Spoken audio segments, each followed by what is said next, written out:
your body is your resume. I've gone from station to station working in the corporate company just because of the way that I look. When you walk into a room, people respect you because they know that you are disciplined straight away without you even opening your mouth. Your body's your resume. God, I cannot tell you how many doors have opened by me being in shape.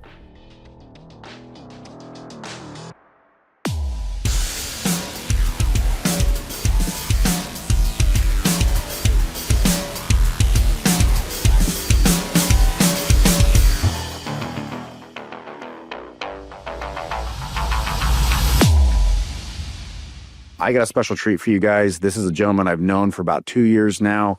He has gone the extra mile. He understands the human body than I say most do. And let's not lie. We have one of these. We have one body. That's all we get through this entire lifetime. And we got to take care of it. And we always got to make sure that we're there. So without further ado, Kyle, thank you for coming on the show and talking to us about our health, our bodies, and everything in between. Man, it's an absolute privilege to be here, Aaron. Thanks for having me. Yeah, no. So I've known you for 2 years and you've, let's not lie, dude, you've been a beast since I've known you. You know, you're 6'2", both ways. Your shoulders are freaking huge. You're benching what, 400 pounds these days? Yeah, 405 for 2 reps, sir. That's awesome. That's awesome. So you know what it's like to be in the gym and work your way through it. You always had this passion? Where'd it come from? No, funnily enough, it did not start with me wanting to be in this great shape. You know, with men, what happens? A catalyst always throws us over the edge and changes us, right? For me, it was going through my first divorce about 9 years ago. Moved to the United States. I realized I was fat. I was out of shape. I can show you pictures of that a little later. And I knew nobody. So I took it as an opportunity to reinvent myself. But how do you start? You start with small, manageable steps. And throughout that entire process, I implemented various techniques and systems. Tried them. And over the last 9 years, I was able to perfect them into what you see today. I mean, let's not lie. All of us work out to some point. We go take a walk. We go to the gym. We get work on our beach muscles and stuff. But it doesn't do much for the inside, right? To our organs, our health, our muscles and all that. So yeah, we get a little bit of pump. We feel good for the day. Sure. I really want you to kind of really dive into how the regiment is needed to really sustain the growth and make the longevity happen, because we all want to live forever. Let's not lie. Right. But where are you getting that I guess that determination to keep going? Because I don't have it all the time. Talk to us about that. I think that for me, my progress equals happiness. So I've teed that up to progress equals happiness. And if I'm not making progress along the way, then I automatically start beating myself up. But then I look at that from that perspective and say, I can't do that anymore. And I start to make differences in there. So it's about stacking daily victories. For example, waking up at the same time every single day. Then the next thing I do is make my bed. Right? It seems rudimentary, but you have those daily victories that start to stack things onto where you're going in your mind. And it gives you that little bit more motivation to go, okay, I'll progress on these things. Why not just add one more thing? So the next thing is a ginger shot that I take in the morning. It's critical for me because I believe it's the only thing that's been able to help me lower my visceral fat, which, like you said, is the fat that is around your organs. Like you can't, the standard American diet, the SAD diet, the acronym for it, has so many inflammatories that attributes to us having that beer belly. So even if you're drinking alcohol, if you're not drinking alcohol, I know people that don't drink alcohol, then yet they still have this beer belly. So how do we mitigate that?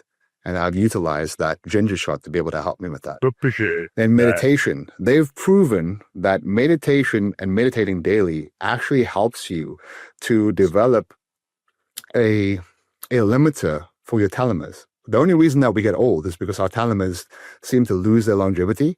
It's the caps that are on the end of our genomes.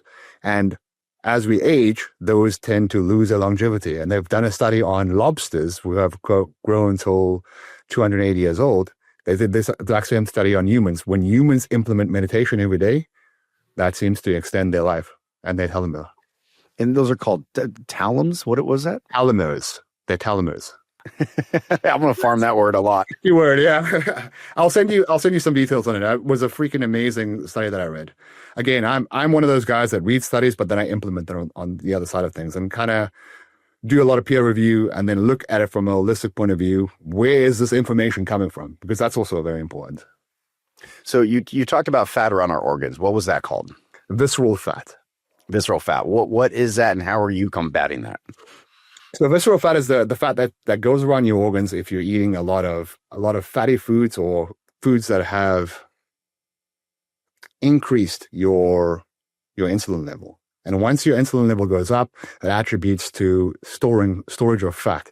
But the visceral fat is not healthy for you. It's fat that's going to basically start to create issues around your organs and eventually start degradation of them. So how do we combat that? We need to increase our metabolism. And when we do eat fats, we eat fats that are animal-based fats.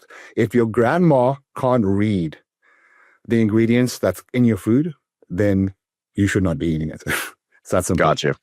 So just we have so much fake food, processed food in our diet, and I heard somebody tell me this about 7 years ago, and I for the most part follow this. Mm-hmm. When you go to a grocery store, only walk around the outside of the grocery store.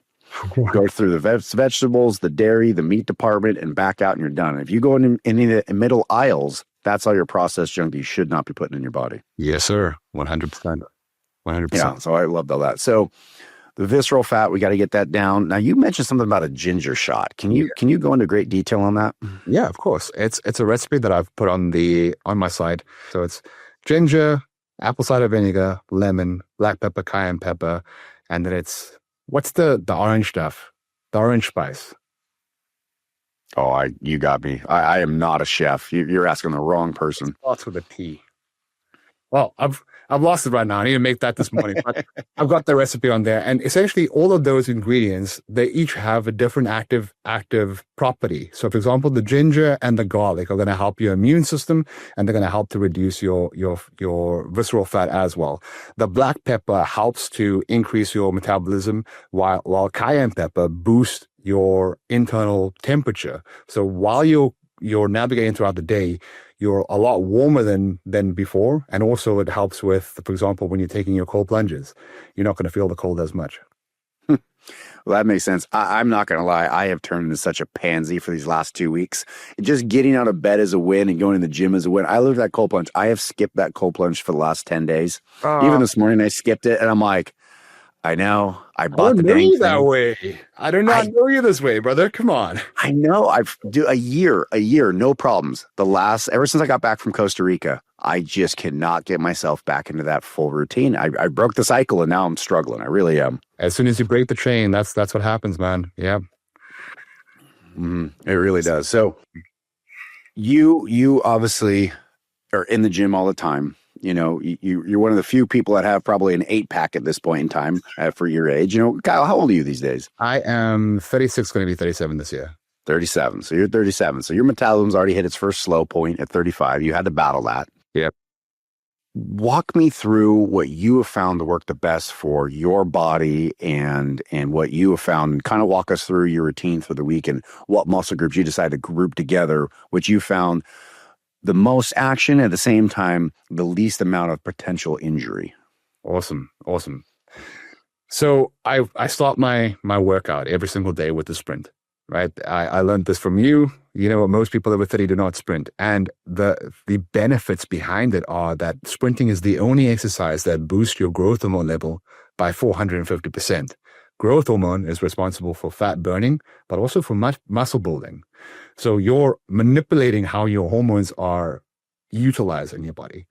But I don't do like a crazy sprint of 30 seconds. I'll do warm-ups of 5 meter, 10 meter, 20 meter, and then a 40 meter, and all at various percentages, starting at 50% up to 80%, never at 100% of sprinting. That way you don't get those injuries. Then I'll move from that. This current week, the first 4 weeks of my workout is always compound lifts. And I will start with squats, bench press, military press, and then Mondays are bent over rows. On Wednesdays, I'll go into weighted pull-ups, weighted dips, deadlifts, and then military press again. So I keep military press throughout the entire process. That just helps to build the upper shelf of your shoulders, but also gives you a lot of overhead strength. And then on Fridays, right now, it's front squats, bench press, military press, and bent over rows. So simple movements, right? Bruce Lee said that I don't fear the man that practices 10,000 kicks one time. I fear the man that practices 10,000 kicks one time. And it takes that time for your body to be able to build that strength up. So that's my first 4 weeks of my program. And you're only doing it Monday, Wednesday, Friday. We're only going to the gym 3 times a week. So for about an hour and 15 max. You see, your body is like a stick of dynamite. You can tap it all day with a pencil, or you could take a sledgehammer and beat it into submission. You have the choice between the two. I prefer the sledgehammer approach. So you're giving your body enough time to calm down, heal, recharge, load up, and then get at the gym again. Precisely. Gotcha. Okay. When it comes to, for the people that I look at in health is just not high in the agenda. When you meet somebody and they're overweight and they go, dude, I'm stressed out. I got this. I got that. I got this. I there's no way I'm getting in the gym. It's just not on my agenda. What is your talk track to get people to realize the insane amount of benefits that they're going to get from that? Not just a good looking body, but the clarity of mind. How do you attack that? It's cost versus price. Price is what you pay now. So price is, okay, I don't have time to go to the gym, so I'm going to focus on the stuff that I really need to. Cost is what you pay later. You gotta forward future pace them. If you continue doing this for this amount of time, where are you going to be in the next year, 2 years, 3 years, 5 years? Let's go 10 years into the future. How's your daughter going to look at you? How's your children going to look and view you? Are they going to see you there? Are you even going to be able to walk them down the aisle?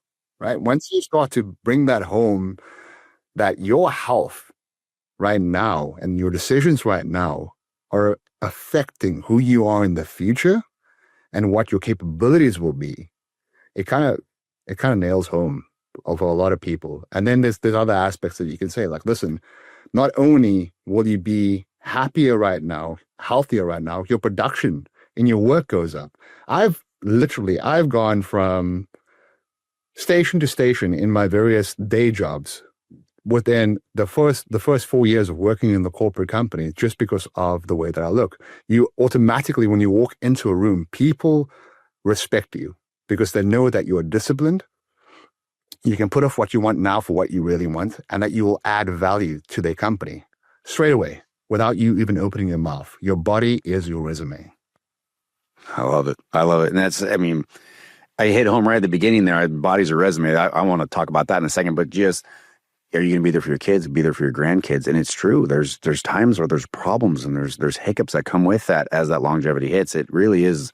It's tough. It's really tough on that. But your body's your resume. God, I cannot tell you how many doors have opened by me being in shape. I always have the big joke. You always have to subscribe to the titty tummy ratio.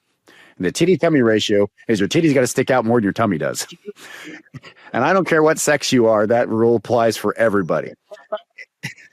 And as soon as mine doesn't, it is instant diet. It is instant, we're going on the salad and we're running and we're doing everything else. And as soon as I cross that threshold, that's game over for me. I got to start over. Right.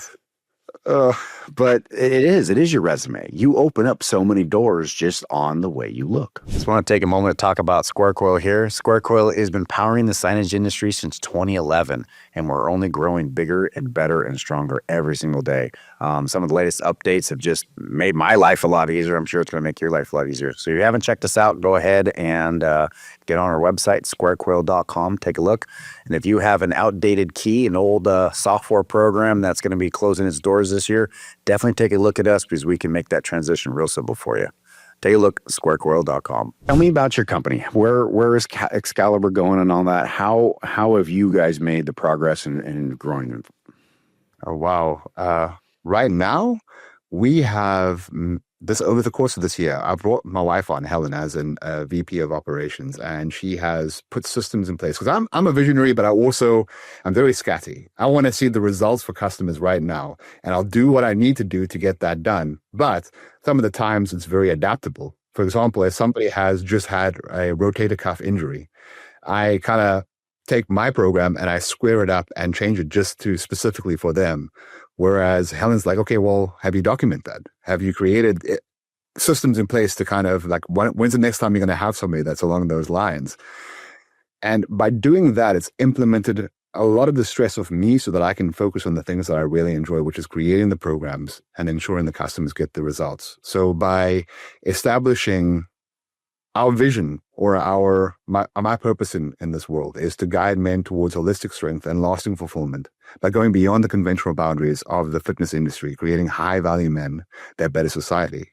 How we do that is we help them to upskill themselves in the 4 pillars that make up their life, which is physical, mental, social, and financial. We may not have all the answers in the last 2, but the first 2, we're very, very capable, and we're going to guide them towards men that can help them in that, from that perspective. I love it. I really love it. And you broke it down with the 4 pillars. Now, if somebody were on this listening, they say, hey, God, I want to go talk to Kyle. I really want to get this first steps going and get this moving. What does that look like? So initially what they'll do is they'll reach out for a strategy call. For me, I need to understand what their goals are, because if their goals don't match up to what our program offers and they're not going to commit themselves to it, because this is full commitment. If you're on this journey, you're going to be on this journey for at least a year.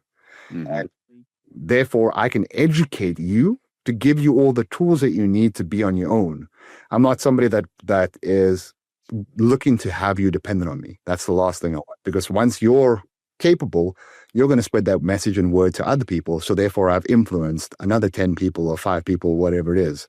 It's not to make followers, but to make more leaders. That's my goal. Yeah. So reach out to us on Instagram or our website, and we will set up a strategy session. We'll go over what your goals are, what's hindering you from achieving your goals, and see if that aligns up with what we can offer you guys.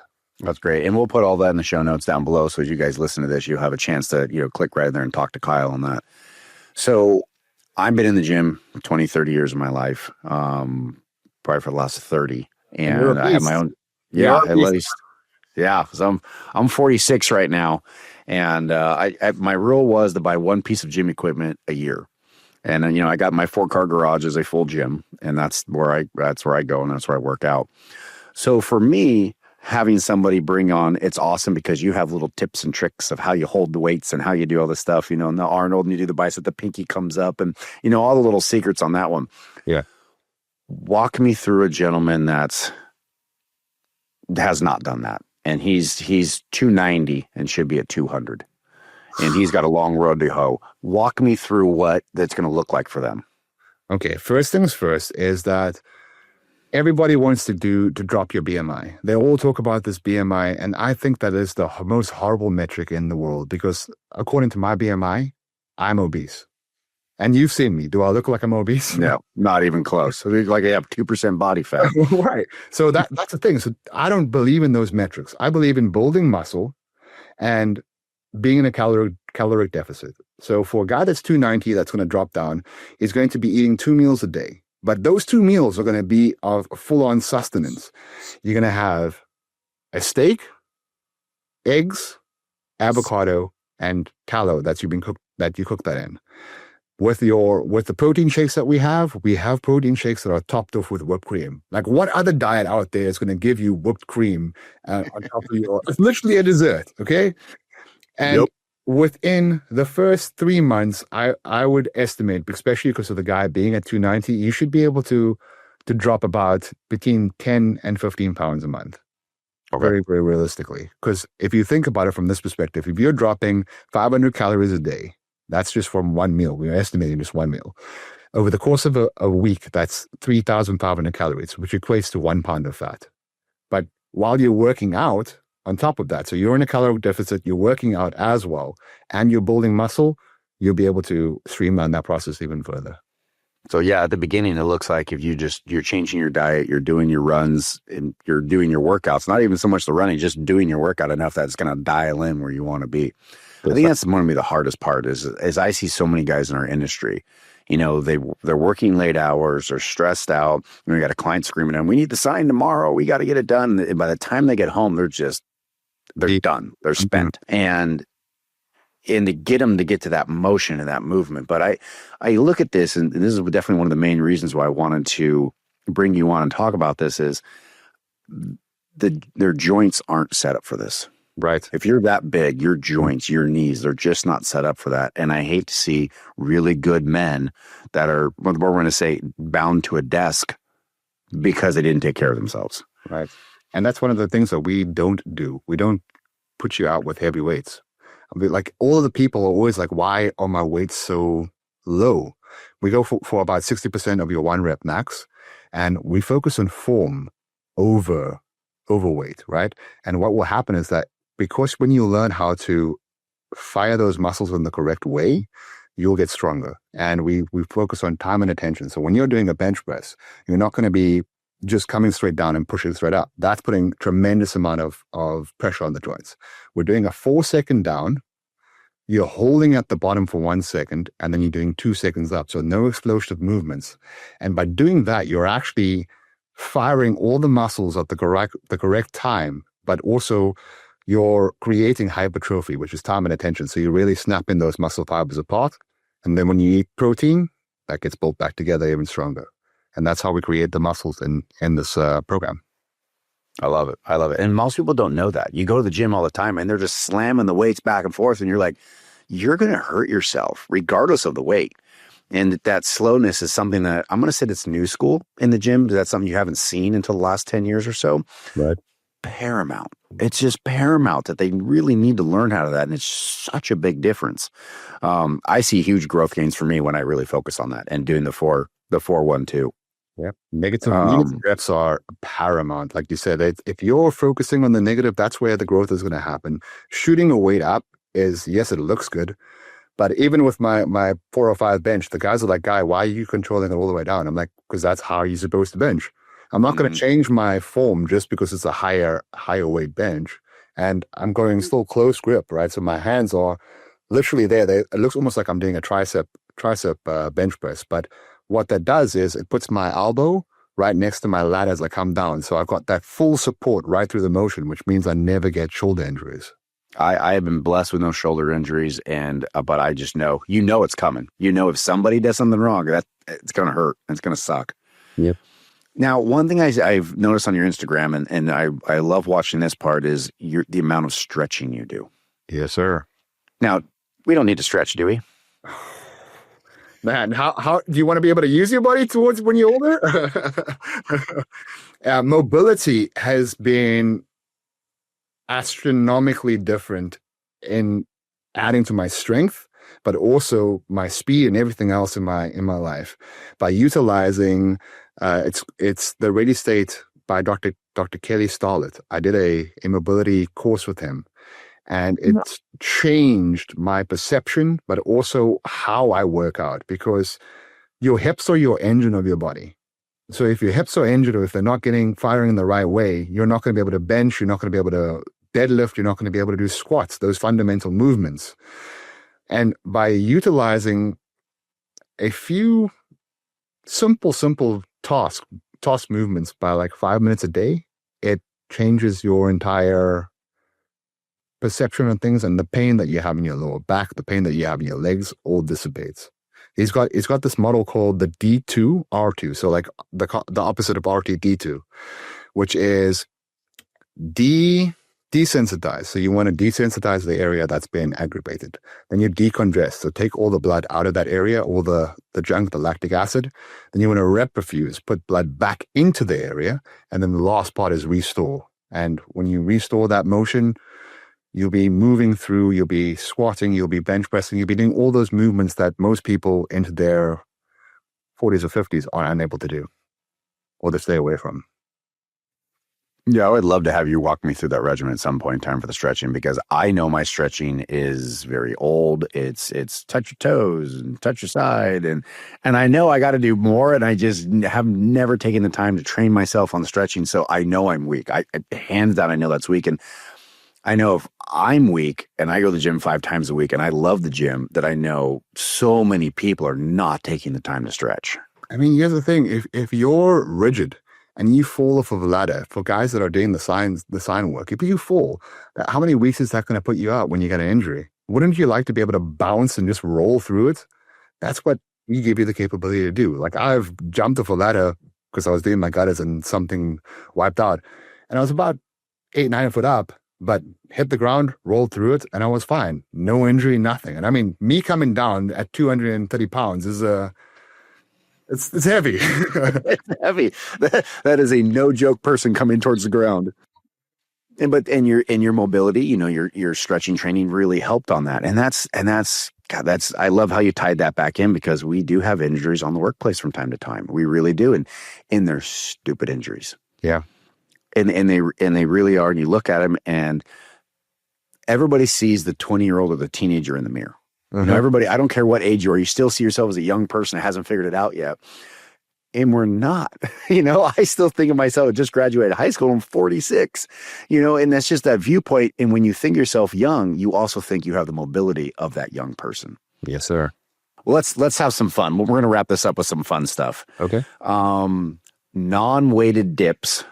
What is the most you've ever done?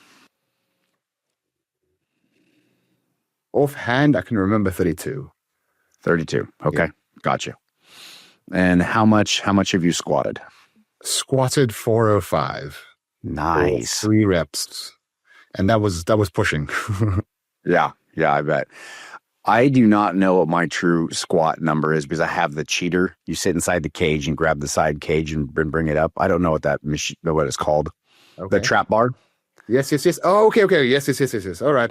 That's so it's still good. It's just that you're not engaging you're not putting it up here versus you're actually engaging your traps. You're helping. Mm-hmm. It's a little bit heavier, more difficult, I think. That one I did 455 on the trap bar. Yeah. So 455 on the trap bar.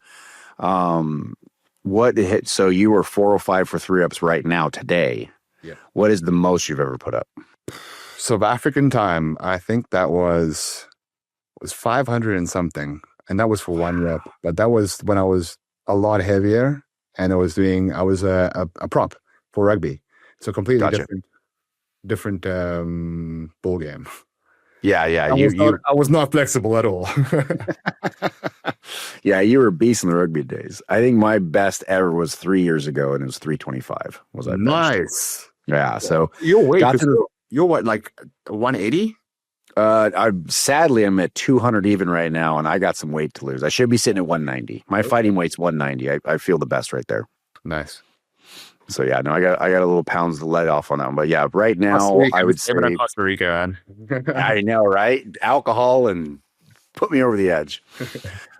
But yeah, right now I bet you 270, 280 is all I could get up right now. Nice. I did 205 for 10 reps just the other day. Very good. Very good. So we're getting there. And then when's the last time you ran the mile? That would be a decent amount of time. That was, I think the last time was with farmers program, and that was 3 miles at a time. So I didn't actually run 1 mile per se, but I mean, gotcha. The best mile that I've ever run was probably about a 7-minute mile. 7-minute mile. Okay. I bet you I'm over 8 minutes right now. If you were to stick me on a track right now, probably an 8-minute mile. I'm hurting on that one. For someone that's 46, man, that's amazing. Yeah. My high school days when I was a skinny beanpole, only weighed 115 pounds. I did a 630 mile, but I was a tiny guy. So there was no weight to push around. I mean, it was just the wind blew and I got an extra speed. That is awesome. But it's just funny, you think about those things at 16, 17 years old when you start working out in the gym, and then 30 years later we're like, okay, where are we at? What's going on here?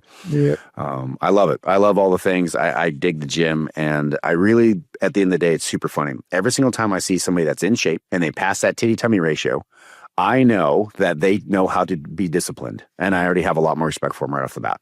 Yes, sir. 100%. Cool. Same here. Anything else you want to talk about with your company or whatnot? We kind of touched on it. I'm definitely going to put it in the notes. I would love to have our listeners reach out to you. Your different programs are amazing. Like I said, I love watching them on Instagram and talking to you off the air all the time about the different weights and programs. Like, you got it dialed in. I'm proud of you. I really am. It's a hell of a thing you're building for us. And on behalf of all the society who's getting stronger and leaner, hey, you're part of it. So congratulations. Awesome, brother. Thank you. I really do appreciate it. Yeah, I think one thing that I'll touch on is that people don't realize the mental side of this. Right. In NLP, we say that mind and body are systemic process. So whatever the mind goes through, the body goes through, and vice versa. So when you think about depression, because people say they're depressed, what is the opposite of depression? It's expression. So don't start to think or try to solve the problem from the mind side of things. I'm not saying if you're on pills, don't take it. I'm saying that supplement that with going to the gym and expressing yourself. Literally throw some weights around if that's what you need to do to get out of that sort of mindset. And I found that when I did that, I was able to become a lot happier as a person, and I'm more tolerable with other people. And then all of a sudden your other interactions start to change as well, because you're pushing off an energy that is wanting people to come through to you, that allows for that interaction. So when you are feeling in that bad space, the worst thing that you can do is sit at home and do nothing. The best thing, just go to gym, put on a t-shirt, put on a hoodie, and start repping out a couple of reps, and I promise you, you'll feel better. I love it. That's words to live by right there. I'm ending it on that note, because that's a hell of a statement right there. Kyle, thank you for coming on the show. I really appreciate it. Great stuff, man. Awesome, my brother. Thank you very much for having me. All right, take care.